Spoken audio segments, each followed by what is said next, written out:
when you're on the path, when you really dive onto it, you stop and you listen to yourself say, why did I say that? Mm. Why did I think that? Where did that come from?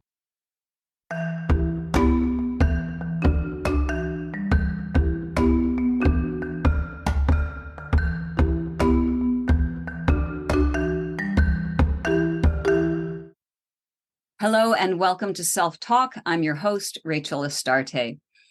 Today, my guest is Michael McGinnis. He has dedicated his life to the awakening of humanity on a global level. Through extensive self-study and firsthand experience, he's been gifted to serve as a channel for the words the world needs to hear at the most crucial moment in history. He's the author of the Essential Revolution series. Book 1 is called The Essential Revolution.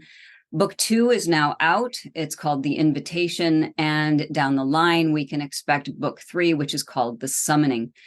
Thank you so much, Michael, for being on Self Talk. Thanks for having me.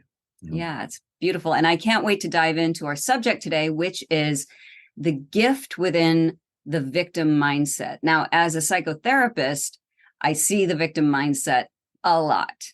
And it is a subject that I don't think is talked about nearly enough. But before we dive into that, I wonder if you could give us a sense of how you came to the work that you do. I've had maybe, I'd say, 5 very strong transformational experiences in my life. Beginning at the age of 23. I wouldn't call that spiritual so much, although we could say everything is in reality. But yeah, I went to a course where I was able to see how I had been playing a story in my head of victimization, and was able to transform that into something else that served me, and was able to watch the self-talk in my head. That's what they really teach you there. Mm-hmm. And not realizing that there's a programmed inner conversation that has been going on for who knows how many years, and being kind of dropped down through the ages. And then when I got I moved to Costa Rica right after that one first transformation, and I ended up over years going through all kinds of interesting ups and downs and success, and then things happened that aren't so great, and then I had some other experiences, and the big one was through visionary journeys that I had, and that really jolted me into my path of self-awakening, and to help others who are ready as well. Mm-hmm. Isn't that amazing how when we wake up, one of the first things we want to do is help others do the same? Yeah. Yeah. I think that is our true nature, actually, is to help. So yeah, and when you have a really profound awakening, you really want, and it is kind of, there's just all these things that go along with that, with you wanting to wake others up. There's that part where you're like, I can't believe my brother won't wake up. Well, it also has to do when he or she is ready, right? Yes. Yeah. Yes. You have to find that part out kind of hard. Right. Well, you can build the structure and people can come. If you build it, they will come. And not everybody will. That's right. And in fact, that kind of leads us very nicely, segues into the victim mindset. Let's just start, for those who aren't aware, how would you define a victim mindset? Well, we've got a lot of it going on in the world right now, Mm. with what we would call wokeism, Mm-hmm. where everybody seems to be pointing the finger outward at Yes. everyone else for everything and all problems of the world, and making sure that certain group are being pounded on while another one is being raised, and it's happening in all different ways, and Yeah. it's lunacy, and so the victim mindset would be anytime that we are either in our own story of our victimhood, or we are pushing someone else's story, which might not even be their story. We're just creating that, and I say I don't do this, because this is what a woke person would do. There's we call it in the book, we call it the PVT, the parasitic victim triad, and that's where Mm. you have your um, the victim, will call it the person for whatever reason, this racial group or whatever it is, and then you have the perpetrator, who's this maybe it's a white male or whatever it is, and then you have the false savior here that needs to keep this person a victim so that this person can be wrong and they can be right. So it's Right. this very toxic cycle, yeah, so that's how I look at it. Yeah, it is. And it's interesting. Episode 100 of this podcast, we actually address the difference between woke and awake, and how woke is a function of the ego and awake is a function of spirit and discernment. And so I love that you brought that up as a perfect example of what that can look like. And I mean, obvious question, but what sort of damage can be done with this perpetuation of the victim mindset? It certainly feels good, doesn't it? It feels good to be the one who's wounded and the one who needs saving, right? And I think there's an intoxication that happens a little bit with that when people get stuck. So what happens when that goes unchecked? Well, first of all, it's kind of funny when you talked about the difference between, awakened and woke. The hero, by the way, my book is allegorical fiction, so it's not a nonfiction book. It's a whole story. It's a drama, and our character definitely talks about the distinction between the two, and he actually makes a joke. He says he believes that the darkness created used the word woke so that it would fool people, so they would think that they were awakened. Exactly. So their egos could say, "Look I'm woke, I'm awakened." Yeah, well, no, it's actually the polar opposite. The woke person is actually the most asleep that you can be, because what we want to do, in my opinion, is in all spiritual practice that I've ever been involved in, is we want to empower people. Is the world funky, and are there people out there who are maybe they don't like you because of whatever reason, however you identify, or maybe your color of your skin or whatever it is. Well, those aren't our people. Those aren't your people. Right. They're non-PC. They're out there playing their role, doing what they're doing. And vibrationally, I won't attract those people in my life, nor will somebody who's standing in their empowerment. Now, I wonder, for people who want to play that victim role and stay in it, if they're going to actually draw in more reinforcement that is a real problem in the world. See, for me, I don't look at it as a real problem in the world. I say that all things are out. There's all kinds of problems in the world. And are you going to become a victim to them? And what if it doesn't get unchecked? And what's happening in our world right now is we start to see laws change, where if you say, like in Canada now, you go to jail if you don't say things correctly. If you say something that offends somebody, you can actually go to jail for it. And same with England. Those two countries are in the process of changing their laws. Yeah. This is tyranny. This is sick. And what people don't understand, though, even the woke people, I don't know if they understand, but this will actually turn on them because it's parasitic in nature. And this is energy. This is like it's a crazy thing, Yeah, absolutely.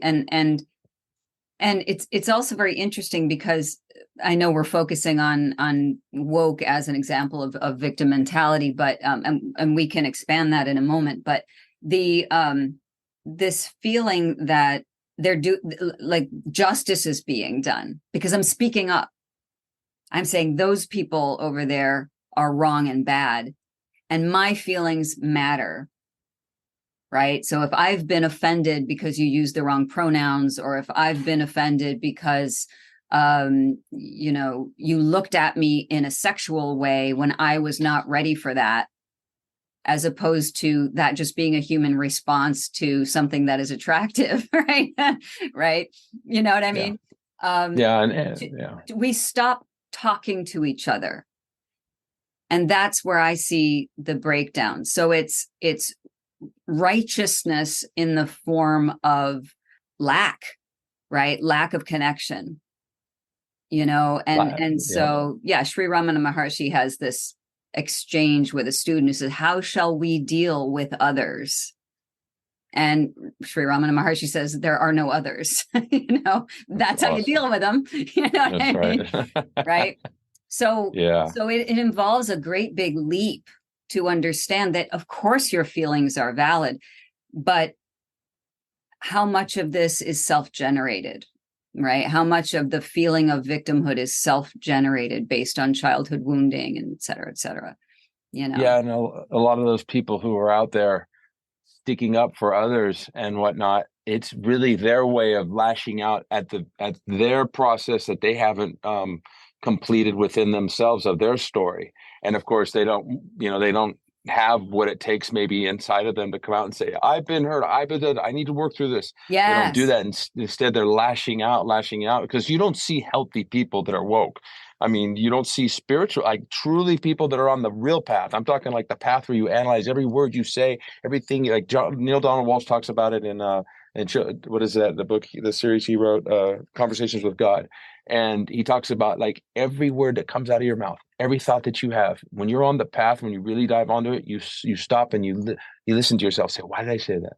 Mm-hmm. Why did I think that? Where did that come from? These people don't do that. They just crazy, and of course Mm-hmm. that's my perception of course, and I have to have compassion, but it is getting difficult Yeah. because it's shifting our world in such a negative way. But I feel like it's starting to turn, and people are starting to laugh at a little bit. This Yes. whole ESG thing, all this stuff is starting to be like, no, we're not going to, because it really doesn't work. That's the problem. Mm-hmm. It doesn't work at the end of the day. What works Yeah. at the end of the day is, like you said, connection and speaking and saying, hey, and us really empowering each other to be strong enough to go out into a world that is hard. And guess what? It's probably going to get a bit harder with all the stuff that's going down right now. And so why not empower people so that they're stronger and they can handle this? Because planet Earth is a tough place for us spirit beings that came down here to walk around in these suits and go, oh God, what's Mm-hmm. that? Yeah, which is all of us, right? So All of there are, us. right, we are all spirits having a human experience. And so that's a great segue too into, what is a way to step out of victimhood, becoming your best self, as people say, getting out of that victimhood. um Maybe you can start with how it worked for you.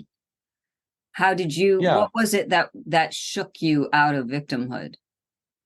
I went to this course, and I was 23 years old, 22 years old. I went to this course that my dad had done it when they changed the name of it when he had done it in the 70s, I guess, and he was trying to get me to do it. And I was like 17. I'm like, I don't want to do that. And then this girl that I was kind of hanging out with, she says, you got to go to this thing. I go, what is it? And I go, oh, okay, I'll do it, I guess. And and really what it was they really go into the fact that you talk to yourself, and that you are taking in all these things that other people have said, and you believe that there's something called good, bad, right, or wrong. Mm-hmm. And when you can make someone else wrong, then you sort of win and you feel better. And you know, I think what the core of the teaching is that everybody is doing the best that they could with what they have in their tool chest.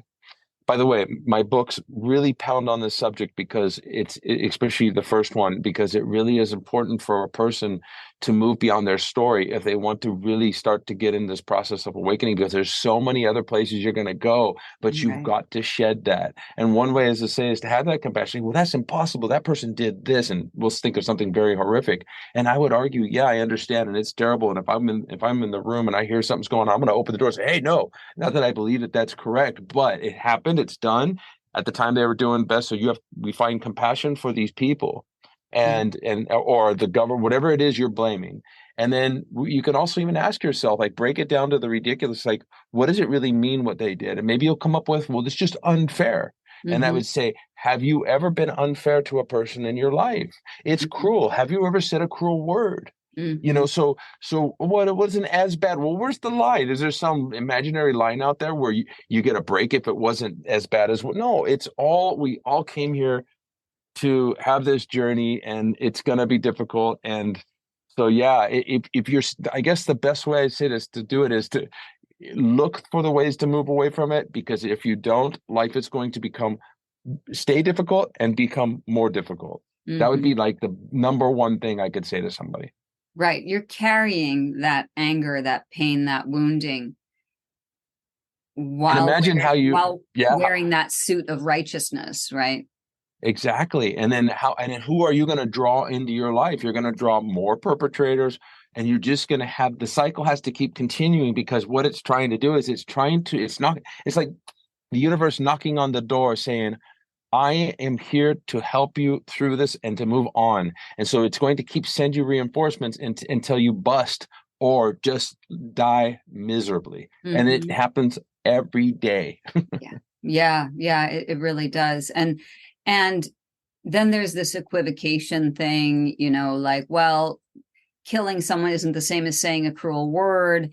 My injustice, my infraction isn't as bad as this person's. And, that can also lead into just more separation, right? More separation. Yeah. And so in case people are listening and hearing like, wow, you guys sound really pissed off, I've gotten that feedback. Really? Oh, I'm not pissed off at all. You've got to go inside yourself and get rid of your anger. I'm not angry. There is righteous anger. There's righteous anger. But I think at the base of all anger is hurt. And it's the hurt of seeing the disconnection of my brothers and sisters. That's right. That's right. And so that moves us to the positive, right? What can we do? Let's start with something easy. It seems easy. The pain of being wronged is a visceral thing. It becomes intellectual. It becomes like it becomes our identity.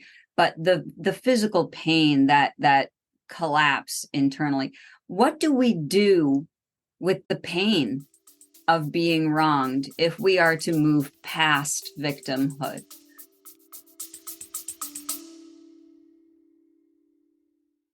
Hi, it's Rachel here. If you'd like to dive deeper into your own self-development, but you're looking for an alternative to traditional talk therapy, I think you'll love the Foundation of Self Immersion program. For a full year, you'll get dynamic coursework you can complete on your own time, plus weekly coaching calls and monthly one-on-one sessions with me for personal support. Visit foundationofself.com and click on the events page for more information. That's foundationofself.com. Now, back to the episode.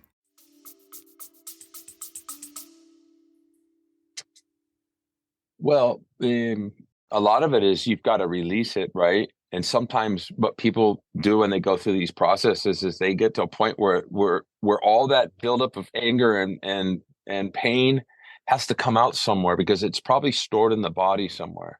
So I really say when you go through this process, be somewhere where you can make some noise when you cry and really let this thing go, and there are really great people out there that can help people through this. I'm not angry at all. I guess, I would almost say that the person that wrote that is really saying, I am angry, Yeah. Because I don't feel anger in this conversation. I'm not angry at people who are carrying around the victim, that are in the victim mindset. They need to be there right at this moment. But they actually, I believe they came to this planet, we all did, to draw ourselves away from the truth, capital T truth, God, let's say, because the baby comes out, it's perfect. It's just loves everything and everybody. And then all of a sudden it learns that there's another, and this illusion of separateness, oh, there's a you and a me and a that, and that's mine. And we learn this stuff.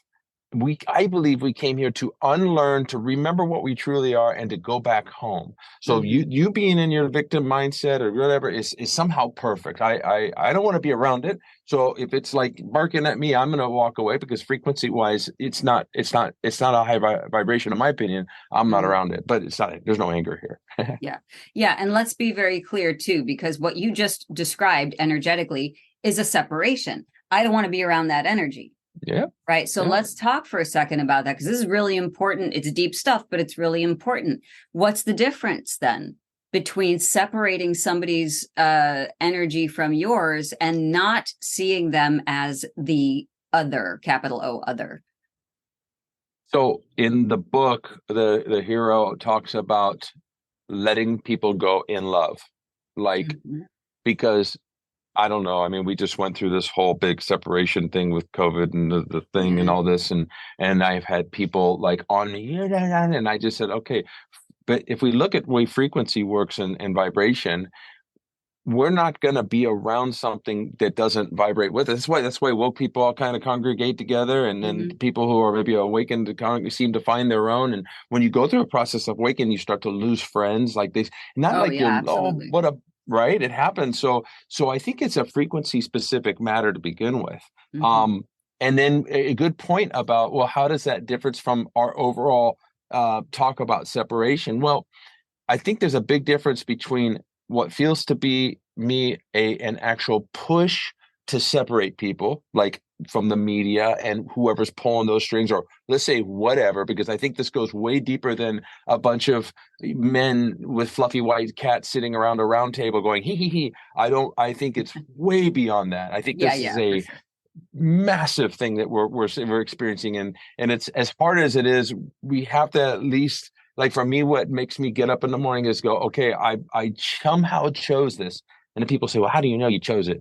I choose to know that I chose it. How's that? Because I Mhm. am the creator of this reality. This is what our guy teaches in the book, that Yeah. we are creating our reality. So I am saying I chose this. I am saying this is what I choose in my life. This is what I choose to either believe or know. And it depends on what those things are. And I have my own sets of beliefs and my knowings, and that's where I stand.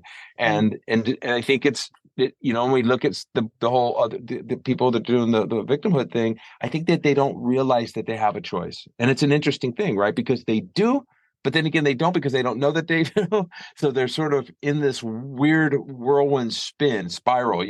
Yeah, yeah. And again, it's whether or not, it sounds like from what you're saying, letting people go in love. It sounds like whether you are holding on to anger and pain or not. That's it. That's it. Because you're always there with the lantern in the Mhm. dark. I'm over here. You're always there. You don't go like this and push. We don't do that. Right, right. I mean, my tribe. We are there for everybody and anyone who's ready to step into their awakening, step into taking responsibility for themselves, for their actions or words. Mhm. Full authenticity as best we can. We're practicing that constantly, and so we're standing here. If we're not really waiting, but like they're there just in case somebody makes a turn and comes back and says, "Oh my gosh, I don't do that anymore. It was a different person back then." Right. Oh, come on, how you doing? And it's happened. Yeah. I've seen it happen. It's pretty cool. It is pretty cool. I've noticed it. I've seen it as well, and it's such a beautiful thing when that happens. And it doesn't often happen when you have the feeling of someone disrespecting you. When somebody turns around and says, I'm genuinely sorry, it's much harder to accept that apology because you're still living with the anger. You're still living with the hurt instead of letting it go. Right. So I don't trust that you actually are uh, remorseful about what you've done. Right. As opposed to, if I step away from someone whose energy is not in alignment, or is maybe even damaging, and I'm doing that in love, if they turn back around, it's like, well, we can have a conversation for sure. Let's see what this is all about. And as opposed to, you crossed me and you're dead to me, as my Sicilian father used to say. Right. You did to me. Right. You're dead to me. So of course he was joking. Yeah. But that is part of the culture. Yeah. um, right, beautiful. So let's talk for a minute about the process of your personal awakening. You had a plant medicine journey to heal yourself, and by extension, do your best, or at least make it available to heal others. I wonder if you would be comfortable sharing a bit of that. Now, I know, having been on several plant journeys myself, it's hard to talk about the thing that has no language, but That's right. do your best if you could. Oh, I'm pretty good at this part. Yeah. Okay, good. And first of all, Uh, what was the medicine or medicines that you worked with? the first one was ayahuasca, Mm-hmm. and I didn't know what this thing was. I was living a pretty unconscious life, although I had had that transformational experience that got me out of victimhood. It just makes life available. You can do what you can get what you could have a life, and that was great. And then I got everything in life and I fell when I had it all. And then I discovered Eckhart Tolle's work, and I realized Mm, this thing about being present and witnessing that there's another you that's really not you talking and thinking. That was great. And then kept falling some more because, it was more of a thing with my girlfriend and things were falling apart. And these people say, hey, you want to come to this? There's a bunch of hippies here on the beach. And I'm like, oh, I live in Costa Rica. And I'm like, well, what is it? And I go, I don't want to do that. That sounds like LSD. And they're like, no, Mike, it's not like LSD. And I go, one thing led to another, and I talked to a friend. He says, put his hand out, congratulations, Mike. I go, what? He's all, the best thing you can do for yourself. I go, really? Get in the car with these people and go. And I went to, fortunately, I was uh, blessed enough to have gone to something that lasted for 3 nights of medicine over a 1 week period, which mhm. is when I suggest to people that I don't, when people are ready to do it, I suggest that you do it that way and not do a one-nighter and not do a Right. two-nighter. You do it the right way the first time. And then after that, it's all good. You do what you want. Um, so yeah, how do you explain that? Well, I'll tell you this. The biggest part about it for me was absolutely blue. I remember the moment that it happened and the things that people say, oh, you're hallucinating. Hallucinating to me sounds like it wasn't real. It's very real.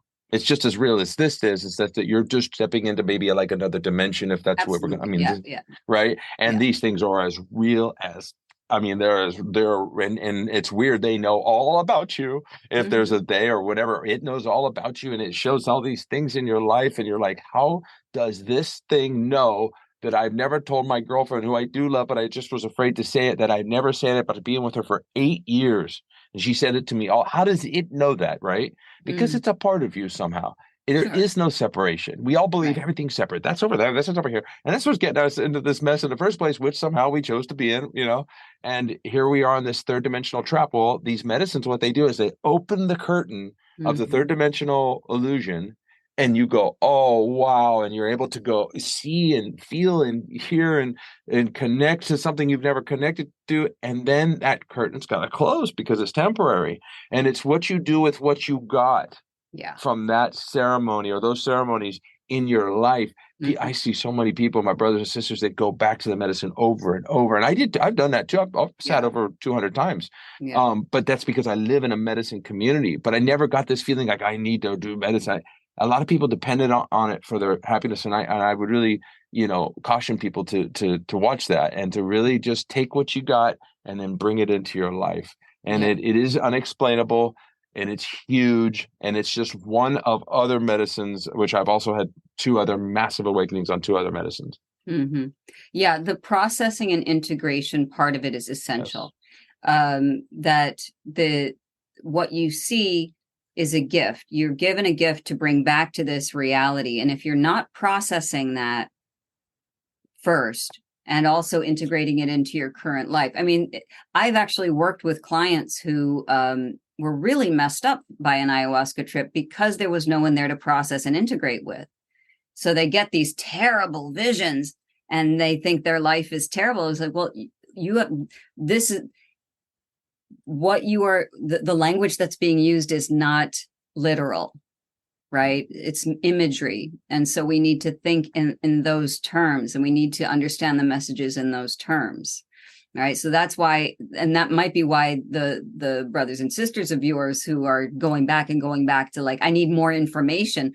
Well, process what you have, right? Yeah, Process what you were given, because it is a gift every time. I don't it's care a if it's gift. cannabis or ayahuasca or, or whatever it is that you're journeying with. Yeah. Those are gifts that we receive. That's I why we actually call it use, medicine. that's what we call medicine. Yeah, I actually use the medicine to help me, like with cannabis oil. I haven't told anybody this, that many people this, but like when I go into the process of writing, I'm not a big cannabis user because I don't like to become, it's very easy to fall into a bit of a habit.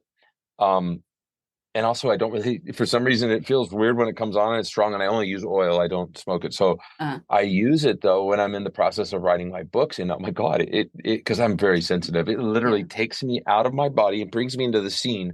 And there are my characters in the book, and they're all I'm like, oh my God. And so I have all these things ready. Like I got recorders ready. I've got things to write on the whiteboard. It's hard for me to write because I'm so sensitive. Like I'll take 3 drops of oil or 4, and I'm just and it comes Yeah. in so hard and heavy. Like, it's not something that I go, okay, now I have to dive in and try to figure out what I'm going to write about. Right. It's just, You're I trying to keep actually have up. to. That's it. I actually have to, like, I take it and then I'm like, okay, I know I got an hour and a half, and I Uh-huh. clean the house and I make the food and I eat it real fast. And I'm like, I try to get ready because when it comes on, it's like a freight train and I got to be ready to take down all the info. Right. Right. Yeah. You're So taking many notes of at the that stories, point. Yeah. yeah, many of the You're stories in the book taking come from there. dictation. Yeah. Yeah. I love it. Yeah. So that's beautiful. And I think that's the main point. No matter the approaching plant medicine or earth medicine, if you're using psilocybin, because psilocybin is not, mushrooms aren't plants, but that we are treating it with that kind of care and respect, and not like, I have Reverence. friends who will like consult the I Ching every time they have to like decide what to buy at the grocery store. It's like, you know what I mean? It's like, Gets a little woo woo. yeah, it's you know what? You know what I mean? Yeah. So again, using it with respect, using it with the understanding that you are endeavoring on a very, it's space travel is what it is, and you don't send Yeah. somebody out into space without proper training and the proper equipment. So understanding that we are boarding the spaceship or whatever it is, has to be done with great reverence. And what you bring back, the gifts, the rocks from the planet that you've visited, are important. And so and this is also part of doing that inner work that we've been talking about this whole time. Not that you have to use plant medicine to do that. That certainly is not the case. As a shamanic practitioner, we have never used plant medicine as those ceremonies. We use drumming, sonic driving, which also puts you in trance state. So it doesn't mean you have to do that, but how important doing the inner work is, and moving past the victim mindset. And this is my favorite subject to talk about this week, so we're going to talk about it too: the importance of self in community, and community being it's a buzz thing. It's a buzzword now, the village crafting, village creating, community creating. But I feel that the community is only as strong as its individuals, which really makes the case for why do we deal with the victim mindset? Why do we deal with our other childhood wounding in the first place? How do we work our individual solitude where we need to do this inner work? How do we bring that into the world of community? And you were saying you have a community where you are, right? Yeah. So how does that work with so many individual psyches within a community? How do you find that combines? How do you find that works together cohesively? Well, I'm actually in the process of building a literal intentional community where people can come and live and all that. And then I live in this community where there's a bunch of brothers and sisters and are really close. We're all close to each other, and we sit in ceremony together. I think it's one thing to live in a place like this and you kind of have your tribe and your friends and everything. But I think that the thing that's difficult about what I'm doing and other intentional communities where they're really concentrating down and making a group is that there are everyone has their distortions. All of us, I do, everybody does. And so the only way that it's going to work is with full communication, full authenticity. Authenticity. If something happens, if something gets funky, there's got to be a group where we all sit down and talk, and we work it out. Not in this hierarchy thing, like you're out because and it's hard for me because I'm the one that's putting it together, and I'm like, God, this guy drinks alcohol, and I don't really want alcohol on my land, I mean, Yeah, my drink and all that. It's nothing against any of it, but I'd rather not have it, right.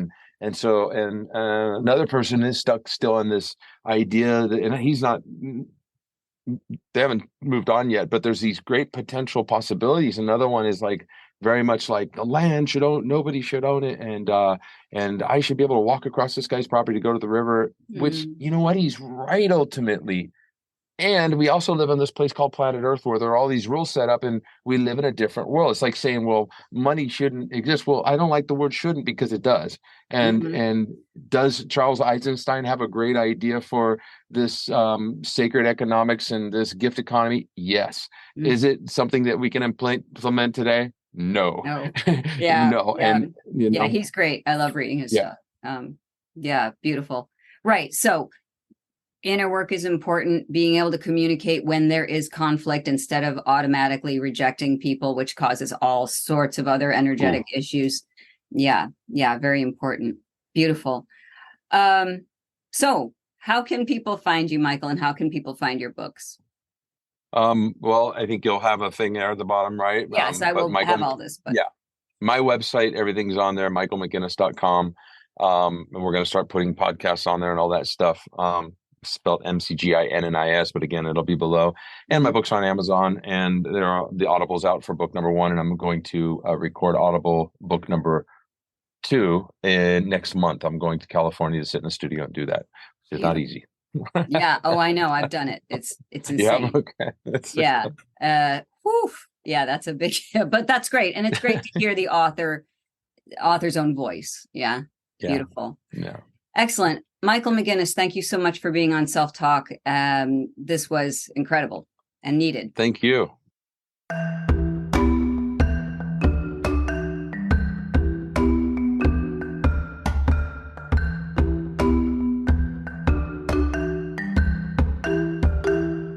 Hi, this is Rachel Astarte from the Self Talk podcast. I'd love for you to send me your emails with questions or stories about yourself. What are you looking for? What are your questions? What are you grappling with in your own personal life that has to do with your identity, with yourself, with your very existence? These are the things that we're going to talk about during the podcast. And go ahead. It's all right. Get deep. I can handle it. So send them to Rachel@selftalkpodcast.com. And I'll see you on the next episode.